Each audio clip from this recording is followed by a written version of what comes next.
Hey everyone, it's your number one cutie here. I wanted to stop by to talk to you about this wonderful streaming app that's called Anchor. Yes, you can do free podcasting. It's amazing. They have all the creation tools that you need all in one place. You can record right from your phone or computer. It's amazing. Yes, you can have your streaming sent straight to Spotify or Apple Podcasts, anywhere that they allow streaming and podcasting. You can have it sent there. Yes, you can. You can also receive money from podcasting with no minimum listenership. It's amazing. So check it out. Yes, you'll love it. It's everything you need for podcasting, all in one place. You'll love it. Bye-bye.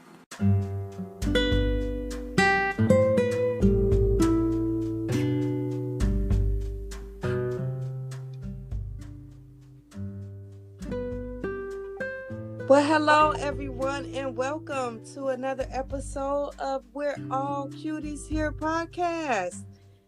Today we have a special treat. Today we have a guest in here speaking with us. We have Vii Scott on the lines. Hello. Say hello to everyone, Vii. Hello. There she is. Hi, Vii. Hi, how are you? Welcome. I'm so excited to have you as a guest on my podcast. Let me introduce you to everyone. This is the strong, wonderful, everyday woman. She has her own podcast, by the way. You can look her up. It's called Everyday Woman. Go figure.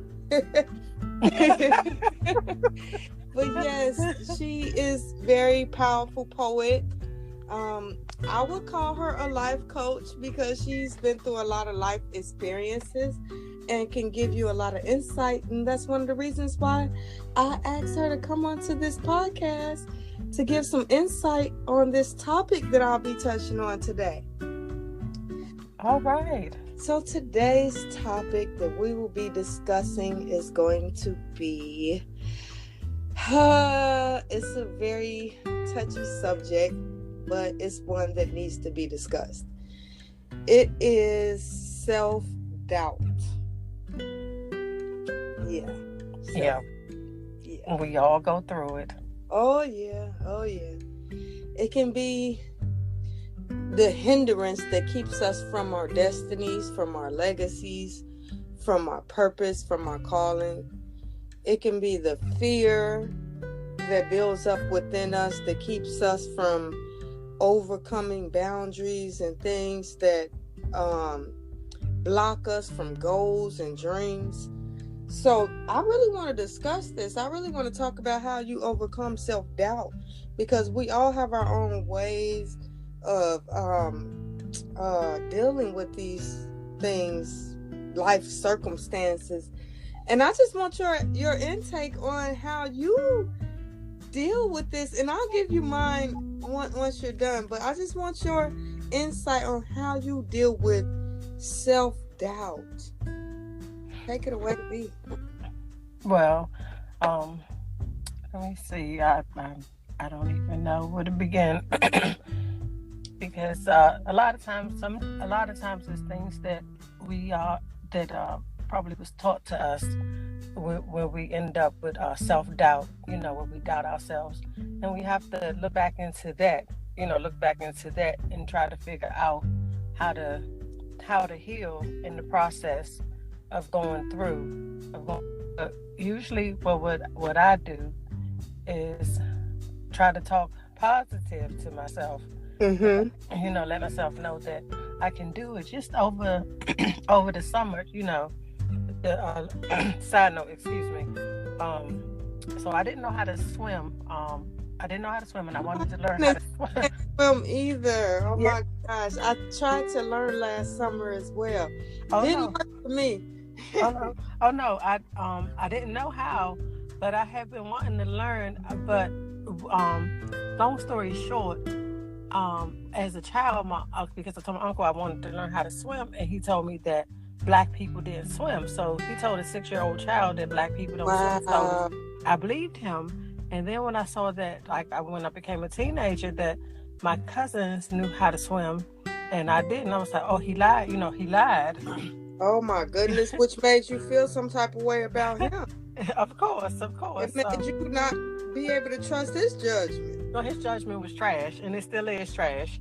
Oh So over God. this past summer, I decided to go ahead on and take swimming classes. And what really motivated me to go ahead and take the swimming classes, I love Mary J. Blige, and I read her article about 2 years ago that she had learned how to swim, and I just absolutely love her. Like, I love her music.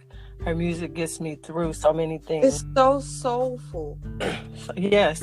And so I went and I learned how to swim, and you can do it too. You can do it too. So you have to tell yourself that you can do it. You can't let any outside factors play a part of that self-doubt. Tell yourself that you can do it, and get out there and do it, and try your best. Try your best to do it, because if you don't, you're going to always wonder. That's good. So I want you to go and learn how to swim. I went to the YMCA. They were I'm gonna good. do that. Like I there's a YMCA by me, and that was my goal last summer. As I said, I think it was in June. That was one of my goals, because I used to write like monthly goals down, and I think that was one of my monthly goals in June, was to learn how to swim. Mm-hmm. And I believe I had a lot of distractions come up that stopped me from completing that goal. But I'm gonna go for it again this year. I'm gonna try one more time. Yeah, it's I'm nothing gonna wrong keep with trying, trying. because I ain't gonna lie. My mother just learned how to swim, and she's in her, in her 50s, and she's just learned how to swim maybe about a couple of years ago.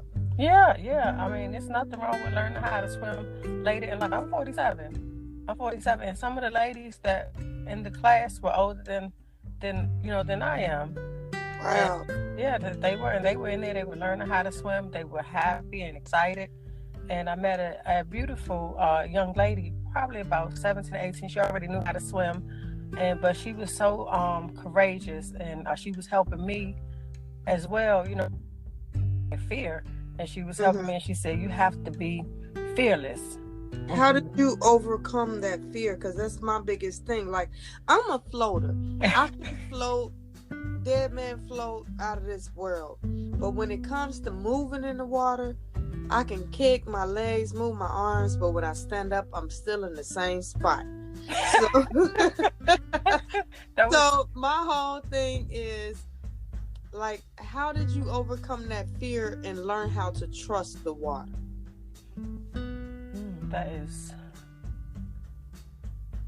It really came the kid, the little girl, when she was helping me, and she was saying that you have to be fearless. You have to be fearless in the water. But along with being fearless, you also have to be careful. So wow. I just that's like a life experience right there. Like, oh my goodness, do you understand that, how deep that was, what you just said? That you have to be fearless, but you also have to be careful.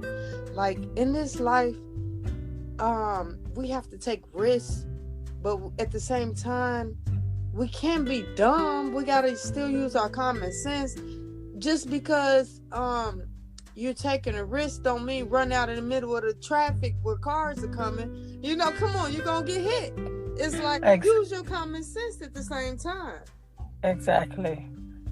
So, I knew not to go where, on the side where I can't, where I couldn't swim, where I would drown, because I'm just learning how to swim. I have no business over in 10 feet or 12 feet or not even really 8 or 9 feet, and I was stretching it at 6 feet because I was nervous over there, but I wouldn't go past that.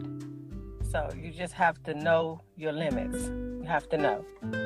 So when it comes to self-doubt, you basically have to have confidence in yourself in order to overcome those fears. Yes. And that's deep, that's real, that's true. Because it all boils down to your boldness and your confidence. Because I believe that's one of the main reasons why I haven't been able to swim, is because I have not gained that confidence in myself and that trust in the water. So I totally understand where you're coming from with that. One point that I wanted to touch on, because I had a bit of a how can I say it, epiphany this morning. I had a bit of an epiphany. And you know how they say we are our worst enemy? Yes, we can be our own worst critic. Exactly. Well, I had to face myself. And when I faced myself, my ugly side, the side that ain't so pretty, I took a look at it. And it was strong, powerful. But one thing that I noticed about it, girl, you gonna laugh at me like crazy, but one thing I noticed out of everything was how good I looked when I was mad. I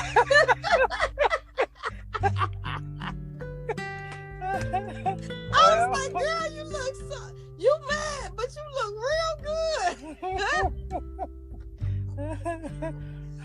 So what I gathered from that this morning was that instead of criticizing and beating ourselves up about our sins or our failures or our flaws or our shortcomings or whatever have you, how about showing some compassion towards that area in your life? Instead of having resentment or having some type of grudge against it, feeling like, oh, I don't like this part of me, how about just tapping into it and loving that part of you? Because it is a part of you. God put it there for a reason, so why not love it?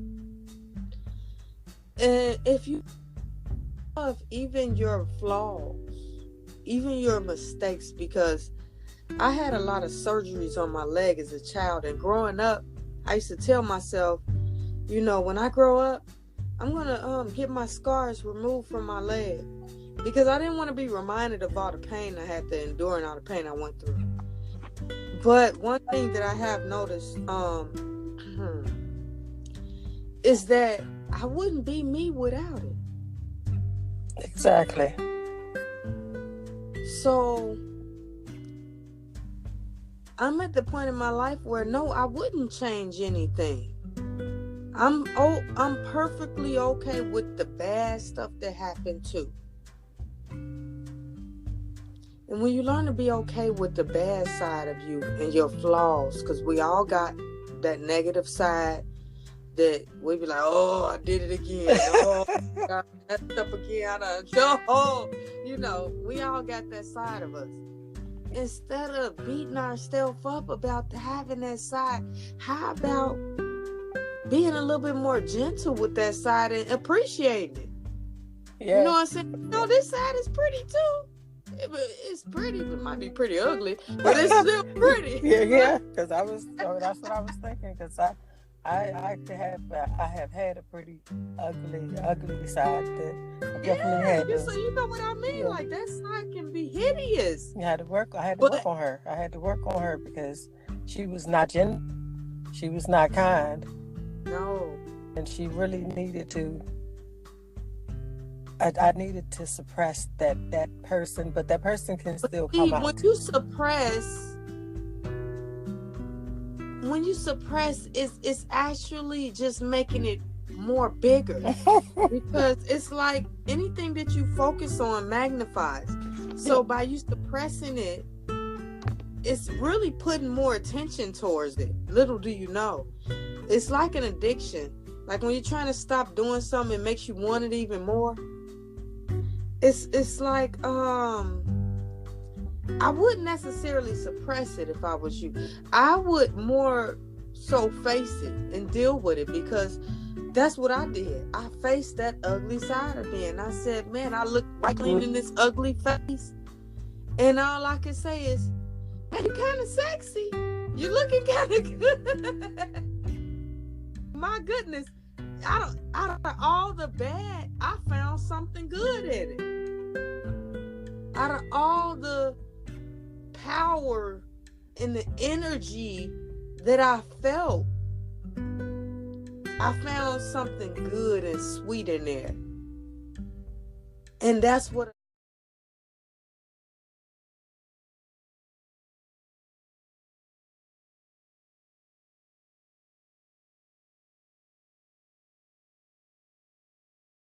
allowed me to be like, oh, it's okay, it's fine, it can stay. So in my head, I'm saying, maybe if we embrace this side of ourselves and we accept it, maybe it'll change on its own. It'll just automatically change by itself. What you think? V? You still there? Oh, I think we lost our guest, you guys. I don't know what happened. I can't hear her anymore. Well, I guess that's going to wrap up this episode. Oh, we lost our special guest. Man, that's what happened when you got them words to just seal the deal. So I hope that you understand where I'm coming from. I hope that you got some insight from her story. And be blessed. And remember, we're all cuties here.